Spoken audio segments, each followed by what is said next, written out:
છોટાઉદેપુર જિલ્લાના સુખી જળાશયની આશરે 50 વર્ષ જૂની મુખ્ય કેનાલનું કરોડો રૂપિયાના ખર્ચે નવીનીકરણ કરવામાં આવ્યું હતું. કામ પૂર્ણ થઈ આશરે 2 મહિના જેટલો સમયગાળો પણ પૂર્ણ થયો ન હતો તે પહેલાં જ વરસાદી સિઝનની પ્રથમ લહેરમાં જ આ કેનાલમાં ગાબડા પડવા મળ્યા, જેને લઈને છોટાઉદેપુર જિલ્લાના કોંગ્રેસ સમિતિના લોકો મેદાનમાં આવ્યા છે. છોટાઉદેપુર જિલ્લાના કોંગ્રેસ સમિતિ દ્વારા મુઢિયારી ગામ કે જ્યાં સુખી જળાશયની મુખ્ય કેનાલમાં મસ્ત મોટા ગાબડા પડી જવા પામ્યા છે, ત્યાં પહોંચી તંત્ર અને સરકાર વિરુદ્ધ ભ્રષ્ટાચારના આક્ષેપો સાથે નારા લગાવવામાં આવ્યા અને છોટાઉદેપુર જિલ્લા કોંગ્રેસ સમિતિના નવનિયુક્ત પ્રમુખ શશિકાંત રાઠવા દ્વારા તંત્ર અને સરકારને કામ કરો તો ગુણવત્તાવાળા કરો અને ભ્રષ્ટાચાર કરો તો માપમાં કરો એમ કહેવામાં આવ્યું છે. ભ્રષ્ટાચાર ભગાવો, ભાજપ હટાવો, ભ્રષ્ટાચાર હટાવો, ભાજપ હટાવો, ભ્રષ્ટાચાર હટાવો, भाजप तारो भ्रष्टाचार नहीं चलेगा, नहीं चलेगा, भाजप तारो भ्रष्टाचार नहीं चलेगा, नहीं चलेगा। આજ રોજ સુખી જળાશયની માઇનોર કેનાલ જે 1 વર્ષથી કામ ચાલી રહ્યું હતું તે પહેલા વરસાદની અંદર જ ઠેર ઠેર જગ્યાએ ગાબડા પડ્યા છે અને થીનરો પડી છે. તે માટે જિલ્લા કોંગ્રેસ દ્વારા અહીંયા મુલાકાત લેવામાં આવી. તો મુલાકાત લેતા ચોખ્ખું સ્પષ્ટ જણાઈ આવેલ છે કે હલકી ગુણવત્તાવાળું કામ થયેલું છે. તો મારો તંત્રને સીધો સવાલ એ છે કે હલકી ગુણવત્તાવાળું કામ કેવી રીતે થાય? તમારી મિલીભગત હોય તો જ થાય. કેમ કે એક તો અહીંયા મિની પ્લાન્ટ લગાવવામાં આવ્યો હતો કેનાલ બનાવવા માટે. તો મિની પ્લાન્ટ લગાવવા માટે પ્રાયોરિટીને મતલબ જે પ્લાન્ટ ઊભો કરવાનો હોય છે તે માટેના સર્ટિફિકેટો કોને આપ્યા? પહેલો સવાલ ત્યાં ઊભો થાય છે.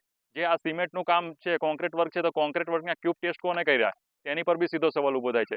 બીજો સવાલ એ છે કે આ વર્ષો જૂની જ્યારે મારો બી જન્મ ના થયો હોય તે પહેલા બી જૂની કેનાલ હતી જ, અહીંયા બનેલી જ હતી. તો ત્યાં તે વખતે બી ચોમાસામાં પાણી એટલો જ વરસાદ હતો અને પાણી કે છોટાઉદેપુર જિલ્લાની અંદર કે ભાજપ સરકાર આવતા જ વરસાદનું પ્રમાણ વધ્યું એવું તો કંઈ છે નથી. જો વરસાદનું પાણી વર્ષોથી જ આવતું હોય અને એમની ગુણવત્તા એ સારી હોય તો આ જે તમે સ્થળ પર જોઈ શકો છો એવું થાય ના થાય.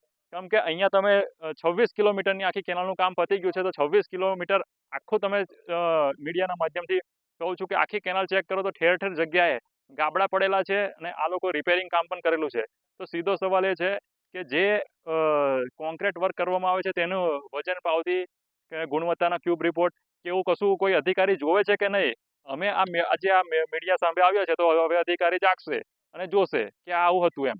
પણ તમે સ્વીકારો કે અમે આની અંદર સેટિંગ બાદ કોન્ટ્રાક્ટરો દ્વારા કામ કરાવીએ છીએ એવું સ્વીકારી લેતા હોય તો અમારે આવું કંઈ સ્થળ પર આવીને મુલાકાત લેવી જ ના પડે.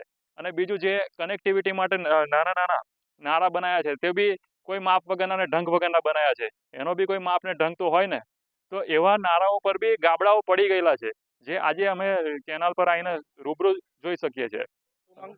અમારી માંગ એ છે કે આટલો મોટો કોન્ટ્રાક્ટર છે, કરોડો રૂપિયા ટેક્સના ને લોકોના જાય છે ને એ વ્યર્થ જાય છે, તેનો સદુપયોગ થાય એ અમારી માંગ છે.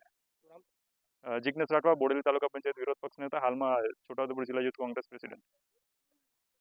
આજ રોજ કોંગ્રેસ છોટાઉદેપુર જિલ્લા સમિતિ દ્વારા સુખી જળાશયની મુખ્ય કેનાલ મુઢિયારી ગામે જે ચાલુ કેનાલને બને હજી આશરે 2 મહિના બી નથી થયા અને લગભગ મારા જાણ મુજબ આ કેનાલ થ્રુ 3 થી 4 તાલુકાઓને પાણીની પૂરું પાડે છે.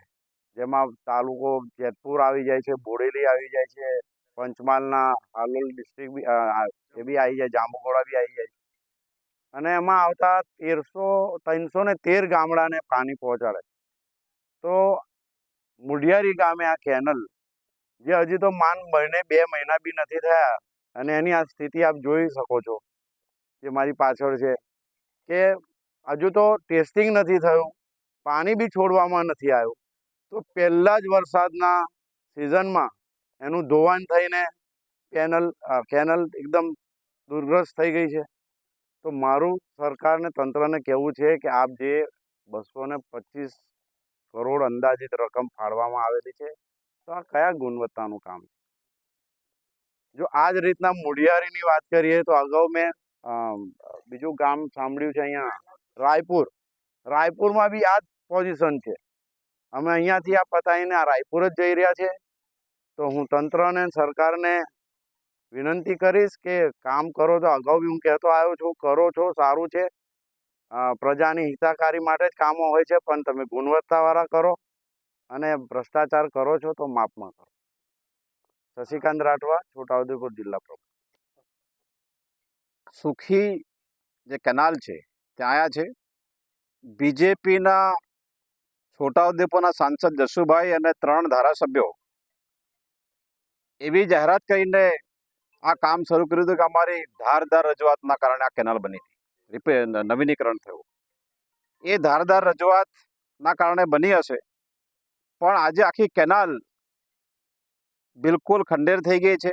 50 વર્ષ પહેલા કોંગ્રેસ પાર્ટીની સરકારે બનાવેલી આ કેનાલ આટલા વર્ષ ટકી છે અને આ ડબલ એન્જિન, ટ્રિપલ એન્જિન અને 4 એન્જિનવાળી બીજેપીએ જે કેનાલ બનાવી 2 મહિના પહેલા, હજી એનો ઉપયોગ પણ થયો નથી, લોકાર્પણ થયું નથી અને તૂટી ગઈ છે. જે પ્રકારની હાલત ડાયવર્ઝનની છે, જે પ્રકારની હાલત રોડ રસ્તાની છે, જે પ્રકારની હાલત નલ સે જલની છે, એ જ પ્રકારની હાલત દરેક જગ્યાએ છે. આપના માધ્યમથી અહીંના સાંસદ જશુભાઈ, બીજા ધારાસભ્યો જે ભાષણોમાં નલ સે જલ અને બીજા બધા માટે સરપંચોને જવાબદાર ઠેરવે છે, એમને વિનંતી છે કે થોડા શરમ કરો. તમે પાવાગઢને બધા ચાલતા જાઓ છો, અહીંયા પણ આવો. તમે ડાયવર્ઝન પર ગયા નથી, પાવીજતપુરમાં જે નાળું બેહી ગયું ત્યાં ગયા નથી. તો આ જે હાલત છે એ હાલત જુઓ અને માંગણી કરો કે આ બાંધકામ કોણે કર્યું, કયા કોન્ટ્રાક્ટરે કર્યું, કઈ એજન્સીએ કર્યું, કયા નેતાનામાં ભાગ હતા, એની તપાસ કરો અને આ જે છે આ તૂટેલું છે એની પૂરી તપાસ કરીને પૂરા પગલાં લો ને. આ જે પૈસા ગયા સરકારના 225 કરોડ લોકોના ટેક્સના રૂપિયા એ પાછા અપાવો અને આ કામ સારું કરાવો એ અમે માંગણી કરીએ છીએ જિલ્લા કોંગ્રેસ સમિતિ.